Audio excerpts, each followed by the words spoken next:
తదుపరి మనం మకర రాశికి వెళ్తున్నామండి. ఈ మకర రాశి వారికి ఈ మే నెల గ్రహ సంచారం అనుకూలంగా ఉందని చెప్పాలి. ముఖ్యంగా ఏలినాటి శని ప్రభావం అనేది చాలా వరకు తగ్గిపోయింది. వాటి వల్ల మీకు గతంలో పడ్డ కొన్ని ఇబ్బందులైతే నెమ్మదిగా తొలగిపోతూ ఉంటాయండి. ఈ నెల కూడా మీకు చాలా బాగుంటుంది. గ్రహ సంచారం అంతా కూడా అనుకూలంగానే ఉందని చెప్పాలి. ఇక ముఖ్యంగా భార్యాభర్తల మధ్య సఖ్యత చాలా బాగుంటుంది. బంధువులు, మిత్రులు సహాయ సహకారాలు చాలా బాగుంటాయి మీకు. మీరు పట్టిందల్లా బంగారంగా ఉంటుంది. కొంతమంది మీరు చెప్పిన విషయాలను కూడా చాలా జాగ్రత్తగా ఆలోచించి కొన్ని నిర్ణయాలు తీసుకునే అవకాశాలు ఎక్కువగా ఉన్నాయి. ఇక సంఘంలో ఉన్న పెద్దవారి పరిచయాల వల్ల కూడా మీకు చాలా మంచి జరిగే అవకాశాలు ఎక్కువగా ఉన్నాయి. కొంతమంది మిమ్మల్ని కొన్ని విషయాల్లో అపార్థం చేసుకునే అవకాశాలు ఎక్కువగా ఉన్నాయి. అదేవిధంగా బంధువులు, మిత్రుల సహాయ సహకారాలు చాలా బాగుంటాయి. ఈ నెల ఆదాయానికి ఎటువంటి ఇబ్బంది ఉండదు. ఖర్చు కూడా చాలా తక్కువగానే ఉంటుంది. కోర్టు వ్యవహారాలు ఏవైనా సరే ఉంటే తప్పక మీకు అనుకూలమైన తీర్పు వచ్చే అవకాశం ఉంది ఈ నెలలో. మరి భూ వ్యవహారికంగా కూడా లాభాలు ఆర్జించే అవకాశాలు ఎక్కువగా ఉన్నాయి. నూతన వాహనాలు కొనే అవకాశాలు ఈ నెలలో ఎక్కువగా కనిపిస్తున్నాయి మకర రాశి వారికి. మరి బంధువులతో, మిత్రులతో కలిపి తీర్థయాత్రలు, అదేవిధంగా విహారయాత్రలు చేసే అవకాశాలు ఉన్నాయి ఎక్కువగా.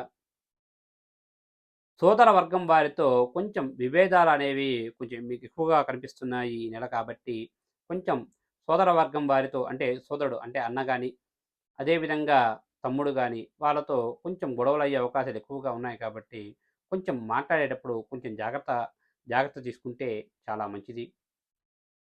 ఇక ఎవరైతే మకర రాశిలో ఉన్నటువంటి వ్యాపారస్తులందరికీ కూడా ఈ నెలంతా కూడా చాలా బాగుంటుంది. ఈ నెలలో మీరు అనుకున్న విధంగా కూడా లాభాలు ఆర్జిస్తారు. మీ వ్యాపారం అంతా కూడా చాలా స్పీడ్‌గా కూడా మూవ్ అవుతూ ఉంటుందండి ఈ నెలంతా కూడా. జాయింట్ వ్యాపారస్తులకు కూడా ఈ నెల చాలా బాగుంటుంది. ఎవరైతే మకర రాశిలో ఉన్నటువంటి మరి ప్రైవేట్ సంస్థల్లో పనిచేస్తున్న వారందరికీ కూడా ఈ నెలంతా కూడా చాలా బాగుంటుంది.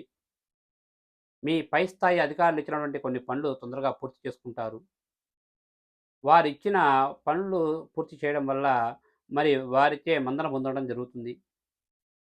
గతంలో ఏవైనా ఇంక్రిమెంట్స్ గానీ, బోనస్‌లు గానీ, లేదా ఏవైనా సుదూర ప్రాంతాలకు ట్రాన్స్‌ఫర్స్ పెట్టుకునేవారైతే, ఈ నెలలో కొంచెం వారితో చర్చిస్తే, మీ పై స్థాయి అధికారులతో ఒకసారి చర్చిస్తే, ఆ పనులు గూడా పూర్తయ్యే అవకాశాలు ఎక్కువగా కనిపిస్తున్నాయి. ఇక ఎవరైతే మకర రాశిలో ఉన్నటువంటి చలనచిత్ర రంగస్థలంలో పనిచేస్తున్న వారందరికీ కూడా, ఈ నెలంతా కూడా మిశ్రమంగానే ఉంటుంది వారికి. మీరు గతంలో ఏవైనా కొన్ని సంస్థల నుంచి రావాల్సిన ధనం అయితే చేకూరే అవకాశాలు ఎక్కువగా ఉన్నాయి. కానీ ఏవైనా సరే కొత్త ప్రాజెక్టుల విషయంలో కానీ, జాయిన్ అవ్వడం కానీ, లేదా ఏవైనా కొత్త ప్రాజెక్టులు ప్రారంభించే వారికైతే ఈ నెలంతా అనుకూలంగా లేదు. మధ్యలో కూడా ఆటంకాలు ఏర్పడే అవకాశాలు ఎక్కువగా ఉన్నాయి కాబట్టి, ఈ నెలలో కొత్త ప్రాజెక్టులకు సంబంధించి ఏవైనా సరే ప్రారంభించకుంటే కొంచెం మంచిది. ఇక మొత్తంగా చెప్పాలి అంటే, ఈ యొక్క మకర రాశి వారికి ఈ నెలంతా కూడా కొంచెం గ్రహ సంచారం అంతా కూడా అనుకూలంగా ఉన్నా, కొన్ని విషయాల్లో చిన్న ఇబ్బందులొచ్చే అవకాశాలు ఉన్నాయి కాబట్టి, మాట్లాడేటప్పుడు తగు జాగ్రత్తలు తీసుకుంటే చాలా బాగుంటుందండి. ఇక ఈ నెలలో వీరికి అనుకూలమైన రోజులుగా మరి 1వ తారీఖు, 5వ తారీఖు, 11వ తారీఖు, 14వ తారీఖు, 21వ తారీఖు, 23వ తారీఖు, 28వ తారీఖులు వీరికి అనుకూలమైన రోజులుగా ఉన్నాయి. మరి వీరికి మరి ప్రతికూలమైన రోజులుగా మరి ఈ నెలలో మరి 3వ తారీఖు, 7వ తారీఖు, 9వ తారీఖు, 16వ తారీఖు, 18వ తారీఖు, 26వ తారీఖు, 30వ తారీఖులు వీరికి ప్రతికూలమైన రోజులుగా ఉన్నాయి. కాబట్టి అనుకూలమైన రోజుల్లో మీరు ఏ కార్యం తలపెట్టినా ఎటువంటి ఇబ్బందులు లేకుండా పూర్తి చేస్తారు.